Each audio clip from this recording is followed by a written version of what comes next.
என்னதான் விட்டு போறீங்கன்னு எனக்கு மட்டும்தான் தெரியும். சொந்தத்தை விட்டு, சொர்க்கத்தை விட்டு, சொந்தத்தை விட்டு, மக்களை விட்டு, பேரன் பேத்திகளை விட்டு, அக்கா தங்கச்சிகளை விட்டு, மாமன் மச்சானை விட்டு, அண்ணன் தம்பியை விட்டு, சித்தப்பன் பெரியப்பனை விட்டு, சித்தியை விட்டு, பெரியம்மா விட்டு போயிட்டே இருக்காங்க. பொய்யான உலகத்தில் வாழ்ந்து மெய்யான உலகத்துக்கு போறாங்க. அந்த காரணத்தை போயிட்டு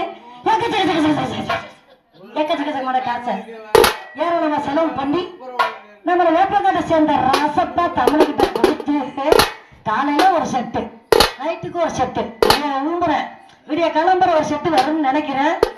ஒரு செட்டு மேல செட்டை வந்து அடிக்க சொல்லி இவரே ஒரு 70,000 நினைக்கிறேன் அவன் சொல்லிக்கொண்டு எங்க நிகழ்ச்சி ஆரம்பம் ஆரம்பிக்க என் பாட்டுக்கு நம்மளது ஆடல் அழகாக போய் சுந்தரி நாட்டிய தாரகை லலிதா பத்மினி வந்து ஆடுவாருன்னு வாடி உள்ள வாடி உன்னை சேர